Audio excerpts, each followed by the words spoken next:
नमस्कार विद्यार्थी मित्रांनो. तर आज आपण शिकणार आहोत केपलर्स लॉज, केपलरचे नियम. Okay, so in this lecture we are going to learn the Kepler's laws, म्हणजेच केपलरचे नियम आपण या लेक्चरमध्ये शिकणार आहोत. Okay, now so in the last lecture we have learn that there are some planets. Okay, the planets are revolving around the sun. Okay, so that has the it means they are revolving in some planetary orbit or they are in a planetary motion.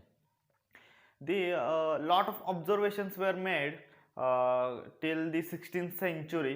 Okay, so till the 16th century or before Galileo, whatever the observations made, so those are with the naked eyes, but after the inventions by Galileo we can able to see it by the telescope. Okay, now till the 16th century we have the lot many data of that planetary motion on and the positions of the planets and satellites. Okay, and their planetary motions. Okay, so there was one scientist known as the Johnson's Kepler. Okay, so he has studied that data available to him.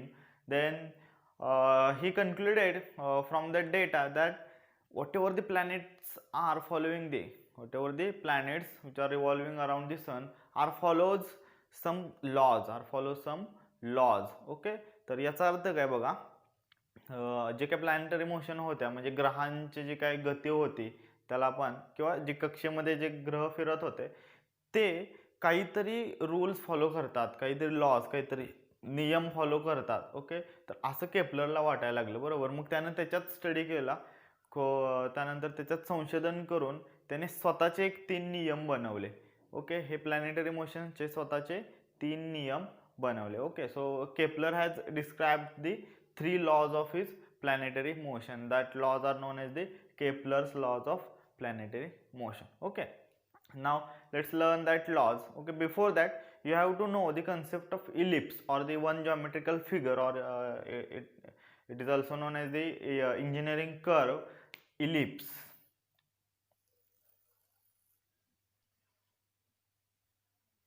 Okay,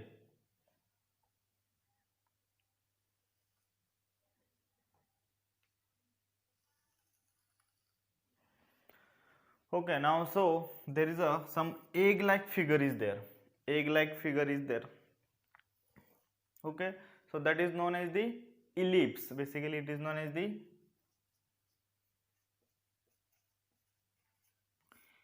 ह्या अंडाकृती आकृतीला आपण ellipse असं म्हणतो. काय म्हणतो? Ellipse. Okay, तर जर तुम्ही इंजिनिअरिंग वगैरे नंतर तुमच्या फर्दर स्टडीजला चूज कराल तर तुम्हाला इंजिनिअरिंग ड्रॉइंगमध्ये हा कर्व शिकायला मिळेल. Okay, so it has some one minor axis आणि एक मेजर ॲक्सिस. त्या इलिप्सला ही एक जॉमेट्रिकल फिगर आहे बघा. एक कोन असेल तुमचा, शंकू, बरोबर, हा कोन आहे. हा जर तुम्ही इन्क्लाइन कट केला, असा इन्क्लाइन ॲक्सिसला कट केला, बरोबर, हॉरिझॉन्टल नाही आणि व्हर्टिकल सुद्धा नाही, असा इन्क्लाइन कट केला, तर सपोज हे टॉप व्ह्यू मध्ये बघाल तर तुम्हाला हे असं इलिप्टिकल शेप मिळून येईल. ओके, समजलं? अशा पद्धतीने तुम्हाला तो इलिप्टिकल शेप मिळून येईल. हा जो शेप आहे, हा कट सेक्शन आहे तो. ठीक आहे, so that is known as the ellipse. याला सुद्धा आपण इलिप्स म्हणू शकतो. Now so that ellipse has a one minor axis and one major axis. एक मोठा आहे, एक मोठा अक्ष आहे आणि एक लहान अक्ष आहे, असे दोन. Now the interesting thing is that ellipse has 2 focal points. 2 foci are there. Suppose F1 and F2 असे दोन, F1 अँड F2 असे दोन असतात त्याला. ठीक आहे, 2 फोकल पॉईंट असतात त्या इलिप्सला. आता याच्यात गंमत अशी काय, तर if suppose you are taking any point over that elliptical path, तुम्ही कुठलाही पॉईंट घ्या, कुठेही त्या इलिप्टिकल पाथवर कोणताही पॉईंट घ्या. हा सपोज बी घेतला, मी रँडमली घेतो, B C, A B C आणि सपोज डी इथं घेतला. ओके, ठीक आहे. Now if you are connecting that point with that 2 focal points, suppose B मी कनेक्ट केला, हा एफ ला कनेक्ट केला. ठीक आहे, okay. Now what is the addition of that BF1 and BF2. b f1 plus b f2, okay, that is equal to, now connect the point C. Okay, मी दुसऱ्या ह्यानं कनेक्ट करतो ते.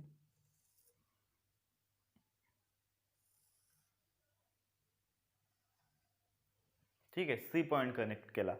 So whatever the addition of bf1 and bf2 is equal to cf1 and cf2, cf1 plus cf2. याचाच अर्थ काय लक्षात आलं तुम्हाला? तर ह्या इलिप्टिकल पाथवरचा कोणताही, इलिप्सचं आपण बघतोय, या इलिप्टिकल पाथवरचा कोणताही एक बिंदू किंवा कोणताही बिंदू जर तुम्ही त्याच्या दोन्ही फोकल पॉइंटला जोडले आणि त्यांची बेरीज केली तर ती जी काय मिळणारी लांबी असते ती इतर कोणत्याही बिंदू जर तुम्ही फोकल पॉइंटला जोडले त्याच्या इतकीच असते. लक्षात ठेवा. bf1 is equal to plus bf2 is equal to cf1 plus cf2 is equal to, हेच तसंच पुढे सगळ्यांबाबतीत सेम राहतं. हे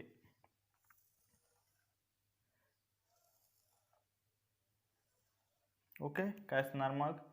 a f1 plus a f2, तसंच df1 plus df2. okay, so that is the interesting thing about the ellipse. okay, आणि त्याचे focal point हे एवढं लक्षात ठेवा. Okay, now let's learn the Kepler's laws. okay, okay, now let's see the Kepler's first law. Kepler's first law. okay, केपलरचा पहिला नियम, केपलरचा पहिला नियम. okay, now what it states that the orbit of planet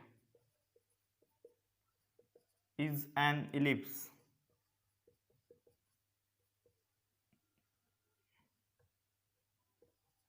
Ellipse and or with sun at its foci. okay, बघा, the orbit of the planet is an ellipse with the sun at its foci. so if suppose you have a elliptical orbit here and there are two focal points, suppose f1 and f2. now the orbit of the planet, that elliptical orbit is nothing but the orbit of your planet, and sun, okay, so that is your sun is at the one of its foci. so sun हा एका focal पॉइंटला असेल. तर मराठीमध्ये जे काय statement आहे, विधान आहे ते काय बघा, ग्रहाची कक्षा ही लंबवर्तुळाकार असून, लंब इलिप्स म्हणजे लंबवर्तुळ, वर्तुळाकार असून सूर्य त्याच्या कोणत्याही एका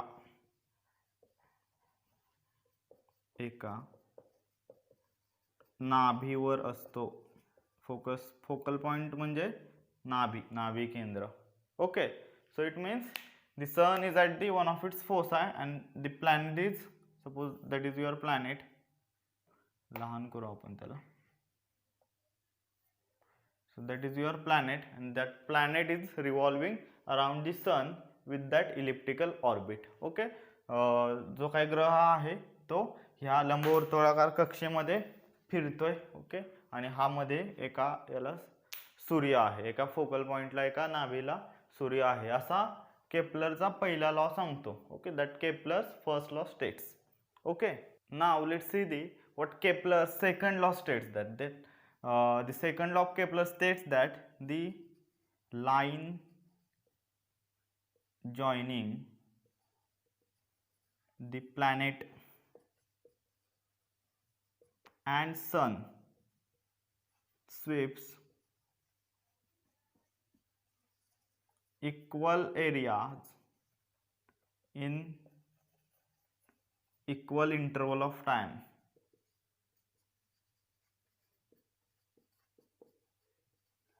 in equal interval of time. okay, so that is the statement of Kepler's सेकंडला the line joining the planet and the sun sweeps equal areas in equal interval of time. Okay, मराठीमध्ये हे विधान आहे की ग्रहाला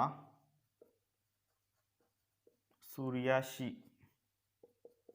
जोडणारी सरळ रेषा ही समान कालावधीत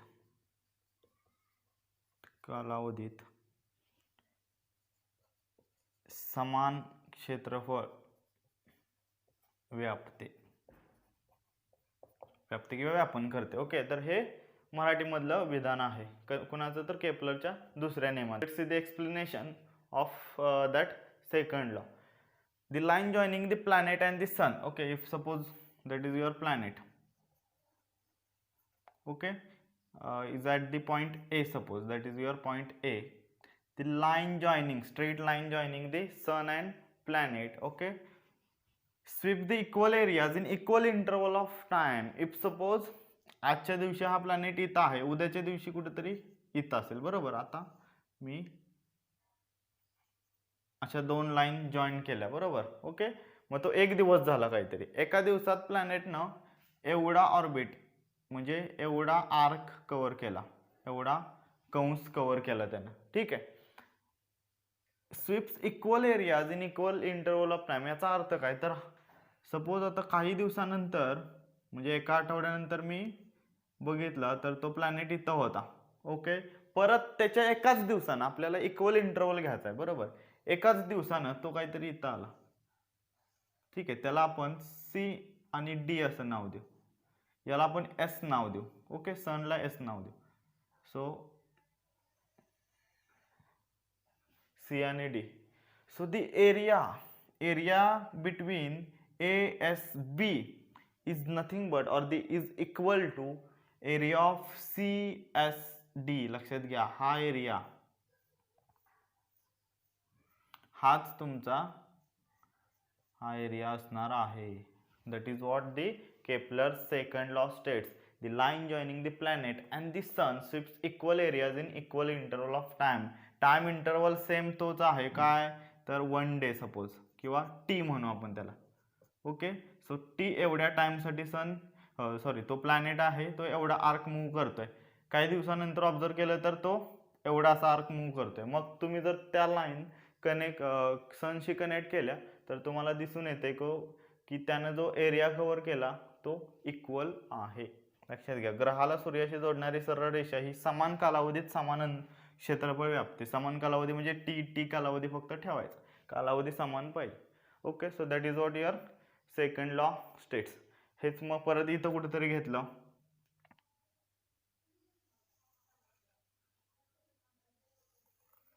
ओके, त्याला आपण EF म्हणू. ठीक आहे, समजलं. तो सुद्धा एरिया काय असणार आहे, समान असणार आहे. या तिघांचे एरिया समान आहेत का, तर कालावधी समान आहे. ओके, समान कालावधीत जे काही क्षेत्रफळ असतं ते समान असतं. That is what your second law of Kepler second law. Okay, now let's see the statement of your Kepler's third law. What it states that the square of its period of revolution is directly proportional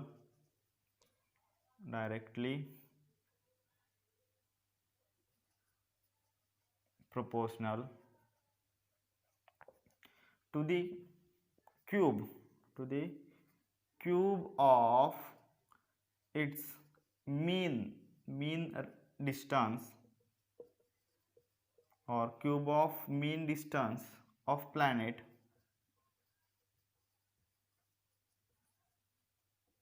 from the sun.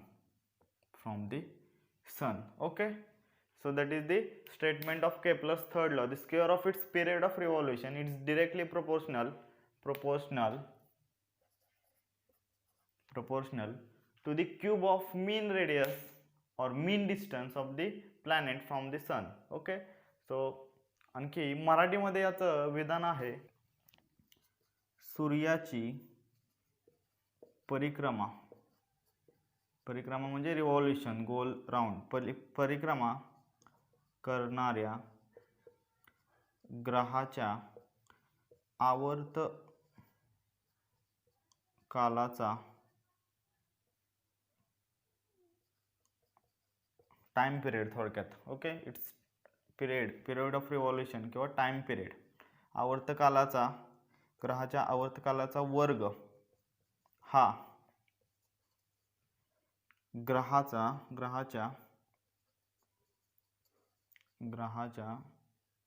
सूर्यापासूनच्या,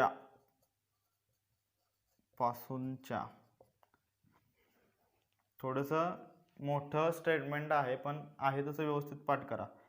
सूर्यापासूनच्या सरासरी अंतराच्या घनाला समानुपाती असतो. काय समानुपाती आहे तर सूर्याची परिक्रमा करणारा ग्रह, थोडक्यात तोडून स्टेटमेंट पाठ करा. सूर्याची परिक्रमा करणाऱ्या ग्रहाचा आवर्तकालाचा वर्ग म्हणजे जे काय फिरतं बरोबर टाइम पिरियड असतो, म्हणजे एक रिव्हॉल्युशन कंप्लीट करायला त्याला किती टाइम लागला त्याला आपण आवर्तकाल म्हणतो. आवर्तकालाचा वर्ग हा ग्रहाच्या, त्याचा स्क्वेअर करायचा, फक्त आवर्तकाल घ्यायचा नाही तर त्याचा स्क्वेअर हा ग्रहाच्या सूर्यापासूनच्या सरासरी अंतर. बरोबर, हा सूर्य आहे. ओके, ग्रह हा तुमचा असा फिरतोय, प्रत्येक वेळी त्याचा अंतर बदलतंय, मग सरासरी काढायची. काय करायचं तर एक ठराविक 7-8 किंवा याचे समान भाग करायचे 12 आणि प्रत्येक ठिकाणचं अंतर मोजायचं, त्याची बेरीज करायची, छेद किती वेळा मोजलं ते करायचं, तुम्हाला सरासरी अंतर मिळतं. ओके, सो सरासरी अंतराच्या घनाशी समानुपाती म्हणजे डायरेक्टली प्रोपोर्शनल म्हणजे ते टी स्क्वेअर आहे ते वाढतं कसं तर डिस्टन्सच्या क्यूबशी. इंग्लिशमध्ये बघा, the square of its period of revolution. Period of revolution म्हणजे एक रिव्हॉल्युशन कंप्लीट करायला त्याला किती वेळ लागतो त्याला आपण पिरियड ऑफ रिव्हॉल्युशन म्हणतो. ओके, म्हणजे जसं की पृथ्वीचं पिरियड ऑफ रिव्हॉल्युशन किती आहे, पिरियड ऑफ रिव्हॉल्युशन 365 डेज, कळालं, 365 दिवस आपण म्हणतो. इज डायरेक्टली प्रोपोर्शनल, ते समानुपाती आहे, डायरेक्टली प्रोपोर्शनल आहे. कशाच्या तर cube of its mean distance. Mean distance म्हणजेच काय, ग्रहाचं सूर्यापासूनचं सरासरी अंतर. ओके, ठीक आहे. So let's form the equation here. what it states that square of period of its revolution, let's period is called as the t, and what is its square, that is what t square, is directly proportional. Okay, make a sign there of directly proportional. Cube of mean distance. Okay, त्या मीन डिस्टन्सला D म्हणा किंवा that is what the radius.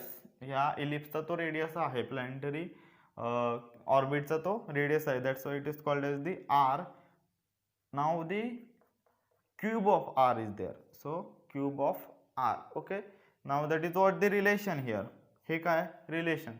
So रिलेशनचं equation बनवायचं असेल तर you have to take a one constant there. Okay, so T square is equal to K R cube.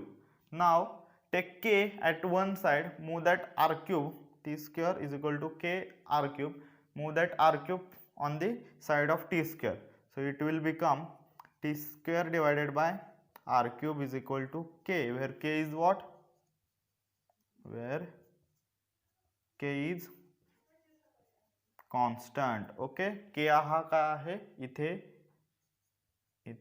k हा स्थिरांक आहे.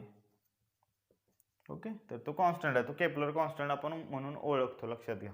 So equation मिळालं तुम्हाला, काय मिळालं, T square divided by R cube is equal to K, टीचा वर्ग छेद r चा घन बरोबर के म्हणजे हा स्थिरांक आहे, कोणाचा तर केपलरचा स्थिरांक. Okay, so likewise there are 3 laws. First law states that, first law काय सांगतो बघा, whatever the planet has a orbit, okay, that planet revolves around the sun in a which orbit, elliptical orbit. त्याचा orbit कसा आहे, इलिप्सचा आहे, कळालं, लंबवर्तुळाकार कक्षेत तुमचं ते फिरतंय, आणि that sun is at the one of its foci, बरोबर, किंवा जो सूर्य आहे तो एका त्याच्या फोकल पॉइंटला आहे, नाभी केंद्रावर आहे. Second law states that the line joining the planet and the sun sweeps equal area. Line आहेत, बरोबर, सनला आणि प्लॅनेटला जोडणार लाईन आहेत, त्या काय करतात तर समान क्षेत्रफळ व्यापतात. Okay, for equal interval of time, समान कालावधीसाठी ते समान. याचाच अर्थ हे क्षेत्रफळ, हा एरिया हे तिन्ही एरिया समान आहेत, लक्षात घ्या. ओके, अँड थर्ड सोपं आहे. Okay, square of its period of revolution is directly proportional to the what, cube of its mean radius. Okay, from the sun. ग्रहाचं जो आवर्तकाल आहे म्हणजे square of period of revolution म्हणतो, म्हणजे एक पूर्ण चक्कर मारायला त्या सूर्याची जेवढा वेळ लागतो त्याला आपण पिरियड ऑफ रिव्हॉल्युशन म्हणतो. तो जो आवर्तकाल आहे टी, त्याचा वर्ग हा समानुपाती आहे. कशा समानुपाती आहे, तर ह्या ग्रहाचं सूर्यापासूनचं सरासरी अंतर काढायचं त्याच्या घनाशी. कळालं? So likewise we have the equation. So those are the 3 laws of Kepler's laws of planetary motions. Okay, got it? Now that third law or whatever the laws are much important in the discovery of your gravitational force. Okay, हेच lodge आहेत ते पुढं तुमच्या gravitational फोर्सच्या डिस्कवरीमध्ये वापरले गेले. न्यूटनने त्याचा अभ्यास केला आणि त्याच्यावर आधारितच गुरुत्वाकर्षण म्हणजे काय हे त्याला समजलं, लक्षात घ्या. म्हणून हा अभ्यास करणं खूप महत्त्वाचं आहे. हे जाणून घेणं किंवा हे लक्षात ठेवणं खूप इम्पॉर्टंट आहे. ओके, याच्यावरूनच तुम्हाला मग गुरुत्वाकर्षण म्हणजे काय हे सहजरित्या समजून येईल. ओके, ठीक आहे. Now the one important thing is that whatever the observations made by that or whatever the laws made by that Kepler are by the just simple observations. okay, or whatever the data he have, त्याच्याकडे जो data होता त्याच्यावरूनच त्यानं ते observation केलं. त्याला काही जास्त प्रूव्ह नव्हतं किंवा आत्ताचं सारखं सॅटेलाइट व्ह्यू नव्हता त्याच्याकडे, बरोबर. आता आपल्याला घरात बसून सगळे प्लॅनेट वगैरे बघता येतात, त्यावेळी असं काय नव्हतं, बरोबर. So he don't have the answer of that why your planets are following those laws. हे त्याला माहिती आहे की हे लॉज तर फक्त प्रूव्ह करायचं बाकी होतं, पण ह्याला माहित होतं की हे प्लॅनेट असे लॉज फॉलो करतात, लक्षात घ्या. ओके, पण त्याला हे माहित नव्हतं की का असं करतात ते माहित नव्हतं. हेच कारण तुमचं गुरुत्वाकर्षण असावं कदाचित. हे आपण पुढच्या ह्याच्यात शिकूया. ओके.